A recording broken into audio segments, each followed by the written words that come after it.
Welcome back to episode 12 of the Hitters Meeting. I am joined with Coach Ken Anderson. Coach, how the heck are you doing today, man? I'm great. We just had a 4-2 homestand, and we were cruising. We're still, I think, 8 games up on the Phillies. Life's great to be a Braves fan. Life is definitely great, but it was not great for our picks to click this weekend. Ken Ozzie was 1 for 12, yikes, and then Mauricio Dubon was 0 for 7. I will say Ozzie's at bats looked a whole lot better though. His swings looked really good over this weekend, so I'm hoping the little monster has a really good series this week down in Miami. But he did not have a great series against the Boston Red Sox. So let's go into our next segment. We're going to talk about a little bit who's hot and who's not, because there's been a lot of crap talking on social media about some guys who are actually playing some really good baseball lately, okay? So we're going to start with the Ryan's Rakes. These are guys who are absolutely swinging the bat really well over the last 2 weeks, so it's not necessarily a small sample size. This is 15 games. They're going to have about 30 to 50 something at bats. The first guy we're going to talk about, Ken, Yaz. He's hitting 306 with a 356 OBP and a 528 slug. He's 11 for 38, 2 bombs and 6 RBIs. That dog will hunt, won't it, Ken? Or OPS is always going to hunt. And the thing with Yaz is he said a week before he started swinging the bat well, he had to talk wherever his guy is. Everybody has their own guy, not Tim hires. Tim can do all the coaching. They have somebody they trusted since they were high school. Said, what are you doing trying to hit home runs? You're not a home run hitter. He openly said, I tried to do that because that's what they brought me here to do. To the point that Tim said, no, you were brought here to hit the ball hard. And in our ballpark, it will go out. As he's found the last 3 weeks, it will go out. And if this is the as we get, even if it ends up being 820 OPS, good things are coming in Atlanta. Very much so. The next guy, he has been just such a freaking great find and a great addition to this team since the first swing of the bat this year. Dom Smith. He's still hot, Chad. He's slashing 333 with a 367 OBP and a 370 slug. He hasn't had the power lately, but he hasn't been playing a whole lot. He's 9 for 27 with a couple of stakes. Dom Smith just keeps on raking, Ken, doesn't he? He was probably the MVP. Him or Dubon's probably the MVP of this team just because of the fact that we didn't know where we were going to get this. And to be honest with you, 741 OPS is still above league average. And a lot of that, like you said, I agree. His home runs are not coming because you're not playing every day. It's hard to produce that power. But his opposite field hitting right now is superb. Absolutely is. And I don't think this guy ever goes through a slump. I think he went through like an 8 game stretch where he struggled. He hit like 220 or something. But over his last 15 games, this dude has been absolutely unreal. Rake balled him, his slashing 286, a 388 OBP, and hold your breath for this number, his slug 643. That counted 643 slugging percentage. He is 16 for 56 with 6 bombs and 13 RBIs. Ken, you're looking at a top 3 hitter in the entire game of baseball, aren't you? Yeah, it's 1,038 one OPS. I mean, that's we're talking Aaron Judge kind of numbers. And the thing with Drake, he got off a great start with home runs, and we both said, guys, slow down. He may not hit 30 home runs. Well, I'm starting to think he's going to hit 30 home runs. He's tremendous, and I always say try to because you'd always want to give love to Raleigh and Will Smith and all them, but Drake Baldwin is the best catcher in baseball. Yeah, right now it's between him and Langoliers, but if I have a pick, I'm going with Mr. Drake Baldwin because I get to watch him play every single day. And our last rakes is a guy who y'all just crap on all the time for no reason. Big, thick Austin Riley is slashing 286, a 317 OBP, a 536 slug. He is 16 for 56, just like Drake Baldwin, with 4 bombs and 11 RBIs, Ken. Big Thick's having a nice month or last 15 games, wouldn't you say?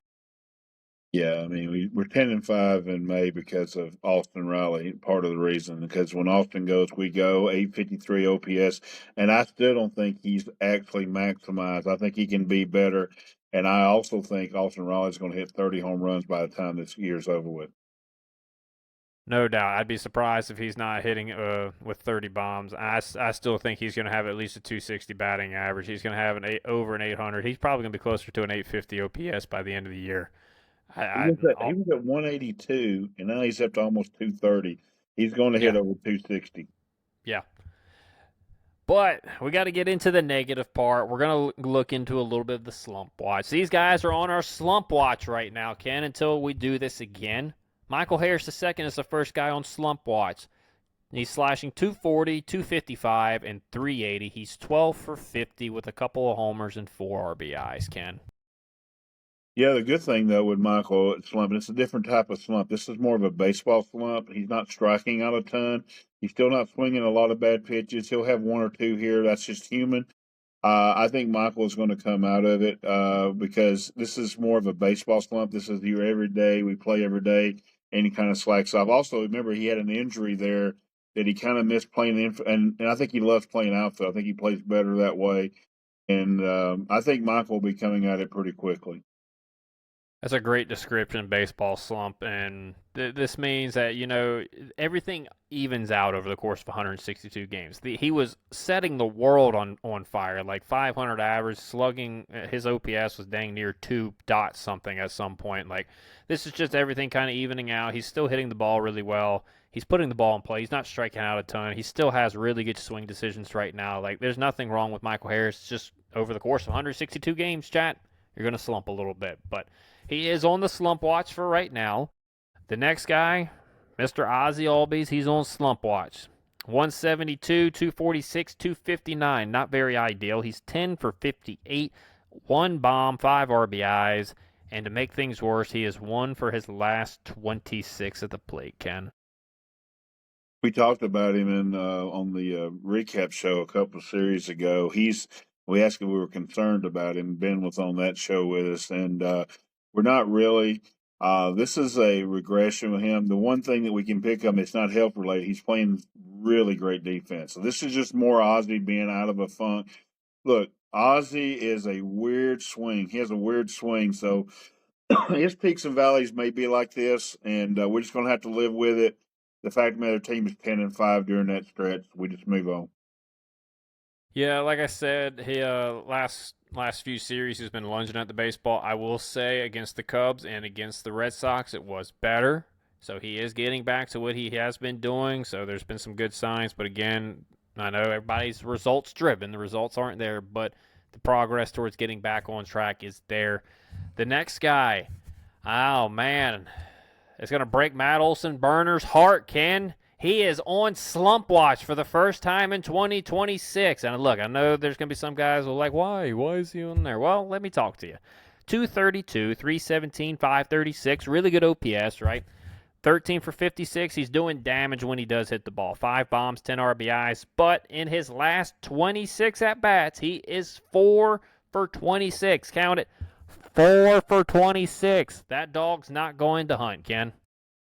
No, Matt's off right now, and then part of the way you see that is I got 15 texts about was he hurt because he was swinging through a pitch. Well, when you're not swinging on the right plane, your body will feel it, and that's why his arm felt it is. And no offense to Lose the Goose, he's one of the best followers on Twitter, but he wasn't hurt.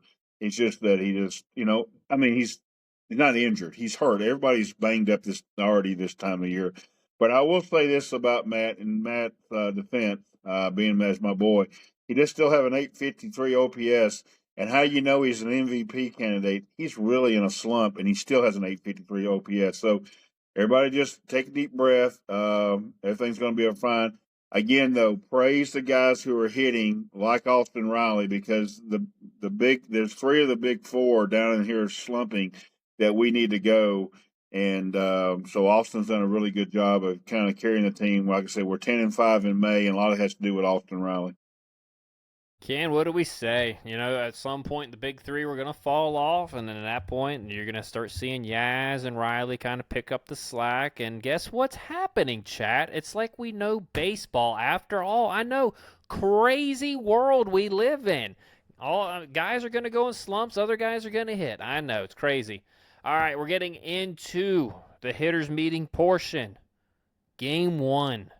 We're facing Max Meyer, Ken. Talk to me about Mr. Meyer. You hit the off speed. He's going to throw a lot of off speed at us. And funny thing about Max, and I what to hear your breakdown, but for me, when we hit middle backside and wait on him, we have really good games against him. When we tend to be not getting deep in counts and trying to do that, then he tends to own us. He's really Jekyll and Hyde against us. I think it's all sitting and back and waiting on the off speed and driving it middle backside. I'm interested in hearing your thoughts on him. Yeah, it's definitely been feast or famine against Mr. Meyer for the Atlanta Braves. It's either we're going to put 10 up on the board against you, or we're going to go and absolutely lay a goose egg, and we're just going to go cry home. So it's never been, we're going to put up 3 or 4 earned runs and we're going to have a dogfight. No, it's always been feast or famine. So let's go through the pitch mix again on Mr. Meyer. He's got a slider, a sweeper, a fastball, a changeup, and a sinker. Max is an off-speed primary pitcher. He heavily relies on the slider to both right-handed hitters and left-handed hitters. He is slider and sweeper dominant to right-handed hitters and using the fastball and sinker just to keep them honest inside and off of the breaking balls away. Sinker has really good movement. Still slider dominant to left-handed hitters, but he uses the fastball sinker more on the outside part of the plate. So, my plan of attack for the right-handed hitters is hunt the fastball slider window. If he throws you a sinker that starts middle and paints you on the inside corner, you tip your hat. You got to see the ball belt high to belly button high and on the inner third of the plate to the outer third of the plate. With this guy, you probably want to hunt the breaking ball until you get to 2 strikes. Then you have to hunt the heater and adjust unless you notice a pattern where he's starting you with a fastball.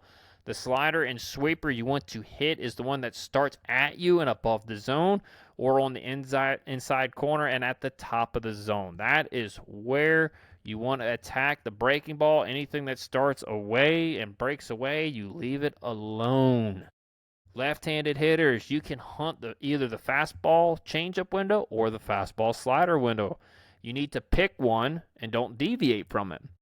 So for the fastball slider, you want the ball to start up and out over the plate. That will keep you on the fastball, and you can do damage on it while being able to adjust the slider that is breaking into you.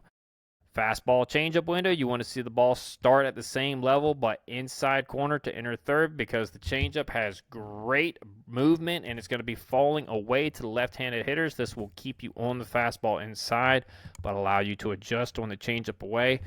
Personally, for our guys, I think we struggle with the changeup more. So I'd be hunting the fastball and changeup window because I think it's going to keep you on the changeup better.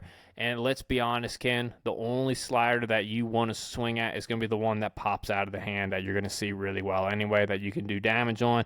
Anything that starts middle, breaks in, you need to take it anyway. So I think if you use that fastball changeup window and you really recognize the one that pops out of the hand, you're still going to be able to do damage on it anyway. So that's what I got on Mr. Meyer. Yeah, I agree. That's reason I don't even mind him kind of leaning out over the plate and making him try to bust him inside because I don't think he has it to do it. And hopefully we'll have a good game. He's can be tough, and we know that, but he's also hittable. I think this is the pivotal game for us to try to take 3 out of 4, which is very hard to do in a series. But if we can get this first game win against Max, we'll be on our way. I absolutely agree with that. Game 2 is a pitcher that hasn't pitched a whole lot in the last couple of years in the big league level, Ken. Mr. Braxton Garrett. What do you know about Mr. Braxton Garrett? It's an interesting guy. He's a big arm, big body. Like you said, he's had injuries, and we'll see. It's going to be interesting how he approaches us. They'll do well. Austin Riley should be able to hit him very well. Ozzie should hit him well because I know we just talked about Ozzie being in a slump. You can run on Braxton a little bit, so it'd be interesting if we don't try to pick some spots there. I do think our left-handed hitters can hit him. Again, it's another one of those guys you want to work middle backside with.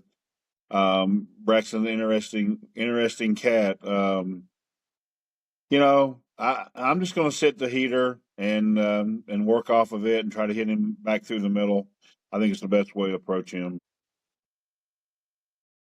All right, let's take a look at the repertoire for Mr. Garrett. He's got a sinker, slider, cutter, four seam, changeup, and a curveball, but he barely throws the curveball. And when I mean barely throws it, he's throwing like four, and not. And I'm talking about like from 2024 to now. He has not thrown many breaking balls or curveballs, that is. So, all right. He got blown out in his first start, only going 1 1/3 innings pitched. He gave up 5 earned, and he walked 5 against the Twins. And the reason why I'm putting that in here is because that's his only outing in 2026. So it was not very good. Left-handed hitters are going to see a heavy slider and sinker mix. Now, I want you to keep in mind these are numbers from back when he was in the big leagues in 2024. So this is the data that everybody has to go off of right now. Right-handed hitters are going to see an even mix of the kitchen sink, with him favoring the sinker and slider just slightly. He will use the four seam to get you off the plate and to make the back foot slider more enticing for you to chase. So left-handed hitters, your approach, hunt the sinker. You want the ball to start a little off the plate to the middle and belly button high to mid-thigh high. If you see anything breaking away from you that starts middle of the plate or farther away from you, take it. It's going to be a ball. The only breaking ball you want to swing at is the one that's going to start at you and above the strike zone. Hunt the sinker running back over the plate, outer part of the middle of the plate. So you want the sinker to start outside corner, running back to you, or a little off the plate, running back towards the middle part of the plate. And you should be able to read the slider that pops out of the hand really well that comes at you, so you really shouldn't even be worried about the slider. If you see anything breaking away that starts on that sinker tunnel, just take it. There's no sense in swinging at it and rolling over it. Right-handed hitters, you got to hunt the sinker and changeup window. I know he throws a ton of sliders. Let me explain. If we are hunting the fastball changeup window, we are keeping our eyes on the middle to outer part of the plate. Guess where he's going to be throwing the hittable slider? It's going to be popping out of that same tunnel. It's going to pop up, and it's going to start off the plate. So it's going to be the same window, slightly above it. So this approach will keep you on those three pitches while making it easier to spit on the back foot slider because you're not worried about covering the inside part of the plate. Four seams that are painted on the inside corner, you tip your hat. We are going to stay hunting the fastball, changeup, and hanging slider out over the plate. You want the ball to start middle to outer third, belly button high to high thigh. Make him paint the bottom of the zone with the four-seam fastball before you expand your sights down and completely take anything on the inside part of the plate. Hunt away and drive the ball to right center field, right-handed hitters. Ken, that is what I have on Mr. Braxton Garrett. Yeah, a good comp for Braxton is Patrick Corbin. The same approach you have against Patrick is what you need here. And if anybody knows Braves country knows, again, two guys who own Patrick Corbin are Ozzie Albies and Austin Riley. So Austin is hot. Ozzie's not. Let's hope Ozzie gets right. And let's hope Austin stays hot. So I think this is the most winnable of the four games. I 100% agree with you. Game 3 is going to be Mr. Jansen Junk. Ken, tell me about Mr. Junk. Does he throw junk? He can, but he's going to throw hard. He's going to throw a fastball. You got to sit on the heater. He's got a good arm, and I like this guy. I don't know what his stats are right now. I know he had a couple of outings. So I think his ERA's got a little spiked up a little bit. I know you got the numbers, but I'm assuming it's probably still respectable. But yeah, I'm going to sit fastball and adjust accordingly. I'm actually going to try to get the ball coming into me against him a little bit. So it's interesting to see how you approach him. But he's a guy that I think that we can also hit a little bit in this series if we are sitting on his fastball. He actually had a really good start against the Dodgers. This is it right here. He went 6 innings, gave up no runs, struck out 4. So he's got some stuff that he can get you out with, and it's not just against a peewee offense. I mean, the Dodgers got some dudes over there, let's be honest. So with that being said, let's take a look at his pitch mix. He has a four-seamer, a slider, a sinker, a changeup, a sweeper, and a curveball. He throws the kitchen sink at you. Left-handed hitters are going to see a heavy dose of the four-seam and changeup with a sprinkle of the slider and curveball in there. Right-handed hitters are going to see about 70% slider and sweeper and a touch of the four-seam fastball. So lefties, your approach is going to be hunt the fastball changeup window. You want the ball to start belt high to high thigh and on the inside corner to middle of the plate. This will keep you on those pitches in the zone, and any spin starting in that window, take it because it's going to be a ball out of the zone because it's running in on you. The spin that you want to swing at, again, is going to be the one that pops up out of the hand, the hanging slider, if you will. Right-handed hitters, you're going to hunt the fastball breaking ball window. You want the ball to start right around the belt high to high thigh from the inner third to the outer third of the plate. You really only want to see, the only spin that you want to swing at is the hanger that pops out of the hand. So anything that's really starting outside part of the plate, breaking away, take it. I would even say middle part of the plate because his stuff breaks pretty good. I wouldn't swing at it, so you really want to hunt that inside part of the plate. I understand it, though, that you got to expand a little bit to the outside corner just in case he throws a fastball, because he does throw the fastball to both sides of the plate, so you want to be on that. That's why you expand your zone a little bit so you can cover that. But anything that you read spin that doesn't start inside, you take it automatically. Ken, that's what I got on Mr. Junk. Yeah, this is what I'm talking about, getting the ball inside. I think of a right-handed hitter, if I got the ball coming toward my body, then that's the pitch I want to swing at. Everything going away, I want to let it go. As a left-hander, you're going to get more fastballs. The interesting thing about that Dodger start, this is not to kill Jansen, but it was when their left-handed hitters were going through a bad stretch, and Ohtani and Freeman and Muncy and all them were going through a bad stretch. With that said, our left-handed hitters, Michael and Ozzie, as Ryan had just pointed out, going through a bad stretch. But at least Drake and Olson's going through a bad stretch. But at least Drake's hitting. So this is a good pitcher to get right on. This is definitely a game that we can, if this could be a game we could get right on and get going for our left-handed hitters because, like I said, he's going to throw the fastball and it's going to come in and hopefully we'll hit it. Ohtani had a very rough night against him. Yep, it's not going to be an easy ride, Chad. That's what I'm telling you. So don't be upset if that's one of the games that we have a 3-2 win. My God, I know that really grinds some of y'all's gears here lately. All right, game 4. We are facing the best of the best, Mr. Sandy Alcantara. Ken, talk to me about Sandy. I love him, and so does Braves Country. We all want him to be a Brave. We've heard that for now 2 off seasons.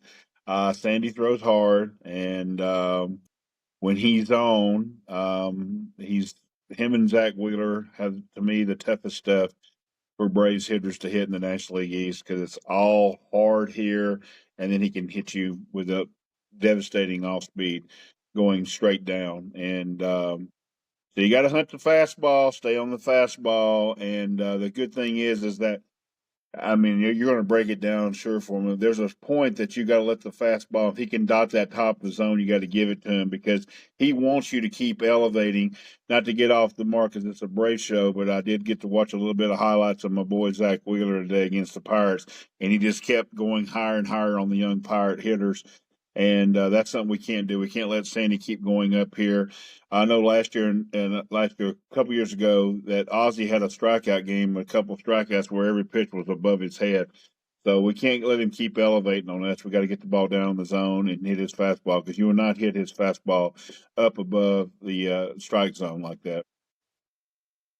No, it's just got too much ride through the zone, right? He's good. He's going to be a tough ride. So with that being said, let's go ahead and get on into the pitch mix of Mr. Sandy Alcantara.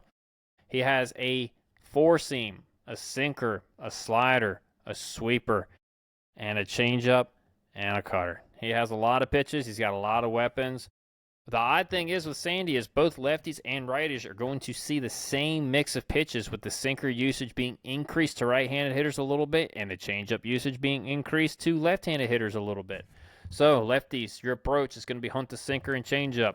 You want the ball to start a little off of the plate into the middle part of the plate, starting belly button high to high thigh.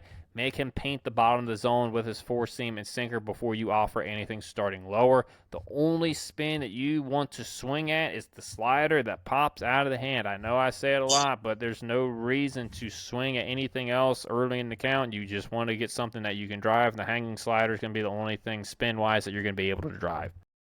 Right-handed hitters, you're going to see the same thing as lefties, but you're going to hunt. So you're going to hunt the same window. You want the ball to start belly button high to high thigh, a little off the plate, away to the middle part of the plate. Anything that starts breaking away in that window, take it. Again, the only spin that you want is the one that's starting at you and above the zone, because that's going to be the hanger. With the fastball, it's going to be hard to hit that top of the zone fastball. So you either got to really set a fastball and hunt it, or you're going to have to try to get him into that honey hole in the middle part of the zone. Because if you start swinging at the sinker at the bottom of the zone, he's going to eat you up with the changeup and slider going off of that. So you got to try to keep him in the middle part of the zone on each side of the plate. You can't chase too high, you can't chase too low. You got to get him in that certain honey hole window. Ken, that is what I got on Mr. Sandy Alcantara. He's an ace. I mean, just like Jake DeGrom or Max Scherzer in their prime, they're not different. They don't care what the batter side's pitching. They're going to give your stuff. They don't think you can hit it. And so we got to be on our game. And the best thing we can have happen Thursday is for Spencer Strider to match him pitch for pitch. That's going to be a good pitching matchup, huh? That's going to be a really good one. All right. We're moving on to the bullpen. And it's going to be the same two guys because they're their best two relievers. So we're going to start with Mr. Andrew Nardi. Ken, what you got on him? We called it last time. He's going to come against that whole section of our lineup: Baldwin, Albies, Olson, Harris in there. He's a tough lefty. He's got a little bit of deception with where the ball comes out of him. He's got a good enough fastball to get you out with a fastball. He has a really good, I don't know if he's calling it a slider or sweeper. You get me on that, Ryan, but he can be very nasty. Braves fans should be familiar with him. He's always going to come in these tough situations, but don't get it wrong. He can get right-hander hitters out as well. He's a tough ride, and most of these back end of the bullpens are really good. They might not be Braves good, but they're really good, and theirs are too. I think he may be pitching better right now than the closer, and so it wouldn't surprise me that they would just do that and let him pitch to the left-hander part of the lineup, and they may let Fairbanks pitch to the right-handed part of the lineup. I don't know about you, Ryan, but that's how I think we may get approached there. Yeah, I don't think it's going to be a given that Mr. Fairbanks is going to be closing every game this go round. That's a really good point. Nardi is tough. He's a really good pitcher. He has a fastball, slider, changeup, and a sweeper. So they are saying it's two different pitches, a slider and a sweeper this year. So that's fun. Yep. He is slider and sweeper heavy to both lefties and righties, but he sprinkles in a changeup to the right-handers to keep them honest, and a little bit more of the sweeper to the left-handers, just so you get that little sweeping action to get a little bit more breaks so they chase it. Right-handed hitters, your plan of attack. See the ball start belt to belly button high range and on the outer third of the plate. This is going to keep you on the fastball and be able to adjust the slider that's coming in. If he dots the changeup, you tip your hat and you move on. Left-handed hitters, your plan of attack, same as the right-handers. You want to see the fastball start at the belly button or belt level, and you want to see it on the inside to inner third part of the plate. That's going to keep you on the fastball that you want to hit, while also being able to adjust to the slider that is breaking away from you. Anything that starts middle away, you're going to have to take. And I know that's tough because you're going to have to give up on some fastballs that are out over the plate, but if it keeps that's where he's going to set you up. If he can get you to chase that fastball, if you don't hit it, then he's going to throw a slider or sweeper off of that. More than likely, you're going to swing at it because it looks like it's the same pitch, and then you're going to be in trouble from there. So, again, really tough ride with Mr. Andrew Nardi, Ken. Yeah, I agree. And we called it last time, Ken. Mr. Pete Fairbanks, what you got on him?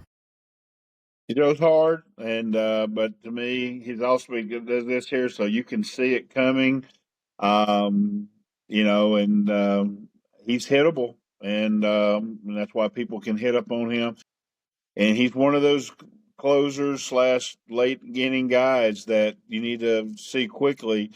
Definitely if you're like on deck or in the hole to see where his pitches are lining up because you can see where they're coming. And if he's up in the strike zone with his off speed, you can hammer it. So That's where that right there. I don't know who that is batting for the Rangers, but I think goes straight down. He wants to do that. He wants to throw up here high and go straight down with his off speed. So if you can see it out of his hand what is coming, you can hit him. But he is a tough ride when he's throwing strikes. His same time thing is he gets his fastball elevated too much, and hitters are able to stay off that off speed, which is literally down. So he's one of those weird pitchers that it's not this much difference. It's way different. So it's either up here or way down here. So hopefully our guys will pick up on that and sit on that fastball and hit it. Yeah, as you can tell in that video, he really likes to paint the fastball above the strike zone. He likes to throw the slider from that slam tunnel for it to drop into the top so you take it. It's a sneaky little trick that he does like to do. So Mr. Fairbanks has a fastball, cutter, slider, and changeup. The cutter is the new addition that he has added this year. He's going to keep the ball inside the left-handed hitters and away from the righties. Slider looks more like a heavy curveball, and he tries to get guys to expand below the zone and above it with the fastball. Right-handed hitters, you're going to hunt the fastball cutter window. You want the ball to start belly button high from the inside corner to the middle of the plate. Maybe the outer third if you're seeing him well, but again, I'd really keep it inside middle part of the plate just because the cutter and slider are going to break well off the plate away.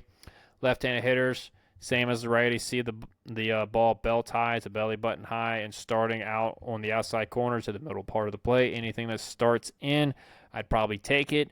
And again, the biggest thing is you do not want to chase the fastball up out of the zone. Now, I'm not saying give up on the ball that starts above the zone, but I'm saying you got to make sure you see it pop out of the hand. When you see the slider pop out of the hand, that's the one you want to go get. That's the one he's trying to drop in on the strike zone for you. But if you're seeing that ball ride straight up through the zone, you got to take it. The one that pops out, you can go after. The one that rides straight above, you got to say, "Hey, buddy, you got to bring that fastball back in the strike zone." That's what I got on Mr. Fairbanks, Ken. Yep, sounds good. Yep. All right. With that being said, Ken, what is your prediction for the series? We'll go 3 out of 4, but if they split, I'm not going to be very surprised. You almost have to win the middle two because the corners are going to be tough, games 1 and 4. But I'm going to somehow figure out that we're going to find a way to win 3 out of 4. I've been going 2 out of 4 on all of these, so I'm going to stick with it. But the thing is I feel like you could probably steal one of the first or the last, and then hiccup in the middle pretty easily. Or you could you could do exactly what you're supposed to do: win the first 2, but barely lose games 1 and 4. So it's always hard to win 3 out of 4. I know you guys hate hearing that. It's hard to win a 3 out of 4 series. So if you take a split, you're doing things right. That's what I got. Woohoo! Is your pick to click? Ken, you teased me. You said you had one that I wasn't thinking of. So who do you got? I'm going one of the code guys. I'm going to go Michael Harris. He loves hitting in Miami, and I think that Braxton is not a pitcher that's going to worry Michael, and I think that he can hit Mr. Junk.